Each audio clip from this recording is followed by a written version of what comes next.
Mari sekarang kita evaluasi bagaimana caranya kita mendapatkan endapan yang murni dalam analisis gravimetri.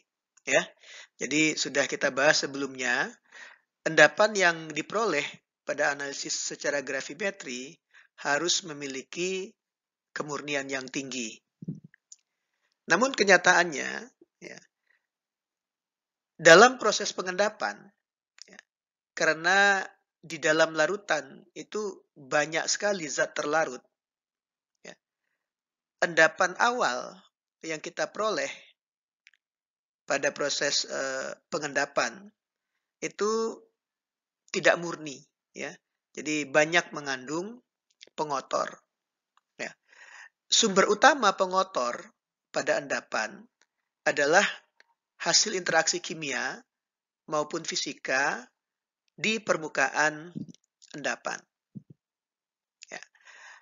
Endapan umumnya bersifat kristalin, ya, yang memiliki muatan parsial di permukaannya. Jadi coba kita lihat gambar di kanan ini. Ini adalah gambar kristal AgCl, ya. Yang hijau ini adalah ion Cl-, yang kuning adalah ion Ag+, ya. Jadi tersusun teratur. Kalau Anda lihat ion Cl- yang ada di tengah, ya. Satu ion Cl- itu dikelilingi oleh 6 ion Ag+, ya. Sebaliknya, satu ion Ag+ yang ada di tengah kristal itu dikelilingi oleh 6 ion Cl-. Ya. Tetapi, kalau kita lihat, ion Ag+ yang ada di sisi, di permukaan kristal, ya, ini hanya dikelilingi oleh 3 ion Cl-, ya. Jadi, Ag+ yang ada di permukaan itu belum jenuh. Oh, maaf, ini 4 ya, ada yang di sini satu lagi. Ya. Kalau yang di sini, 1 Ag+ itu dikelilingi oleh 5 Cl-. Ya. Jadi, Ag+ ini masih bisa mengikat 1 Cl- lagi. Ya. Jadi, kalau ada anion, ya, di dalam larutan, ada kemungkinan Ag+ yang ada di permukaan kristal ini bisa menyerapnya, ya, karena Ag+-nya belum jenuh. Ya, demikian juga dengan Cl- yang ada di permukaan. Ya. Cl- yang ada di permukaan kristal itu belum jenuh. Ya, contohnya yang ini Cl-nya baru mengikat 5 ion Ag+. Ya. Jadi ada kemungkinan kation-kation yang ada di dalam larutan bisa terserap oleh Cl- ini. Ya. Itu salah satu yang bisa menyebabkan adanya kotoran yang menempel pada endapan. Salah satu penyebab adanya pengotor pada endapan adalah inklusi. Ya. Inklusi itu terjadi apabila ion pengotor itu yang memiliki ukuran dan muatan yang mirip dengan ion analit pada kisi kristal itu menggantikan posisi ion-ion analit pada kisi kristal tersebut. Ya. Jadi kalau Anda ingin mengendapkan AgCl dan kebetulan di dalam larutan ada ion lain yang ukurannya mirip Ag+, muatannya juga +1, ada kemungkinan ion tersebut, ya, ikut mengikat ion Cl- di dalam kristal. Jadi kalau kotak ini kita anggap sebagai endapan AgCl, maka titik-titik biru di dalam itu adalah kemungkinan ion-ion pengotornya, ya, yang ikut mengkristal. Nah, kemungkinan terjadinya inklusi itu semakin besar jika konsentrasi ion-ion pengotor tersebut jauh lebih besar dari konsentrasi ion analit. Ya. Nah, kalau reaksi pengendapnya sangat besar, jadi konsentrasi pengendapnya itu banyak, ya, besar sekali, jadi ion-ion pengendapnya banyak, ya. Endapan yang diperoleh itu tidak hanya mengandung ion analit, tetapi juga mengandung ion pengotor. Jadi jumlah analit yang terdapat di dalam endapan tidak berkurang. Tetapi karena ion pengotor juga ikut terperangkap di dalam kristal, maka massa endapan yang kita peroleh menjadi lebih besar dari yang seharusnya. Nah, inklusi ini agak sulit untuk dihilangkan, ya, karena pengotornya itu merupakan bagian dari kisi kristal. Satu-satunya cara untuk menghilangkan inklusi adalah dengan pengendapan ulang. Jadi kristalnya kita larutkan kembali, lalu kemudian kita endapkan ulang, ya, di dalam pelarut murni, ya. Jadi kita harapkan karena jumlah dari pengotornya berkurang, pada proses pengendapan ulang atau represipitasi, pengotornya tidak ikut mengendap kembali, ya.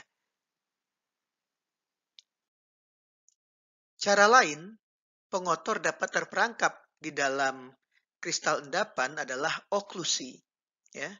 Jadi oklusi itu terjadi apabila ion pengotor terperangkap di dalam endapan yang sedang tumbuh, ya. Tidak seperti inklusi, ya. Pada oklusi, pengotor itu terlokalisasi di dalam endapan, ya.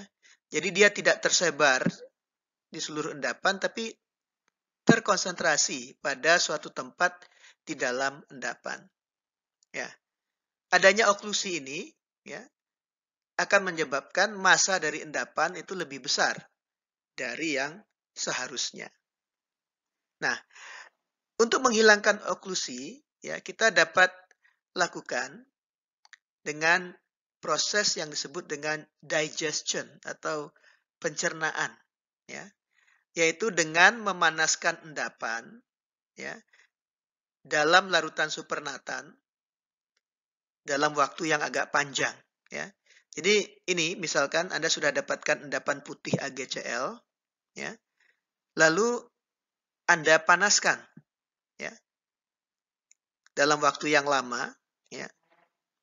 Apa yang terjadi ketika Anda panaskan di atas pemanas, ya? Endapan yang sudah terbentuk itu mengalami proses pelarutan dan pengendapan secara terus-menerus, ya. Jadi ketika endapannya larut, kita harapkan pengotor yang terperangkap di dalamnya itu akan keluar. Dan ketika terjadi pengendapan, ya, kita harapkan pengotornya tidak ikut mengendap kembali, ya. Jadi kalau pada proses penghilangan inklusi, ya, endapannya itu benar-benar kita larutkan semua, ya. Kalau di sini endapannya itu melarutnya perlahan-lahan, ya, sebelum semuanya larut dia sudah ikut mengendap kembali. Jadi proses pelarutan dan pengendapannya terjadi terus-menerus, ya. Itu yang disebut dengan digestion, ya. Beda dengan represipitasi. Kalau represipitasi, seluruh endapannya kita larutkan. Lalu kita lakukan proses pengendapan ulang. Setelah endapan mengendap sempurna, ya, endapan ini masih bisa menyerap pengotor di permukaannya. Ya, kenapa? Tadi kita sudah jelaskan bahwa ion-ion yang ada di permukaan endapan itu tidak jenuh, ya. Jadi ada kemungkinan ion-ion di permukaan endapan itu masih bisa menyerap pengotor yang memiliki muatan yang berlawanan, ya. Akibatnya apa? Akibatnya di permukaan itu, ya, akan terserap pengotor yang tidak kita inginkan. Tetapi penyerapan pengotor di permukaan ini dapat kita minimalkan dengan memperluas permukaan endapan melalui proses digestion yang sudah kita jelaskan pada slide sebelumnya, ya. Jadi pada proses digestion terjadi proses pelarutan dan pengendapan secara terus-menerus. Ya, tapi yang perlu diingat adalah endapan dengan ukuran yang lebih kecil itu akan lebih mudah larut dibandingkan endapan yang lebih besar. Ya, jadi ketika terjadi pelarutan, yang duluan terlarut itu adalah endapan yang ukurannya kecil. Ya. Ketika ion-ion eh, endapan tersebut akan mengendap kembali, proses pengendapannya itu terjadi di permukaan endapan yang lebih besar. Akibatnya apa? Ukuran endapan yang besar itu menjadi lebih besar lagi. Ya. Nah, pengotor di permukaan itu dapat juga dihilangkan melalui pencucian, tetapi ada resikonya. Kalau kita lakukan pencucian, ada kemungkinan endapannya juga ikut larut kembali, sehingga mengurangi berat endapan yang kita peroleh. Ya, jadi kita sudah bahas 3 cara bagaimana pengotor bisa ada di dalam endapan kita dan cara-cara bagaimana meminimalkan adanya pengotor pada endapan yang kita peroleh.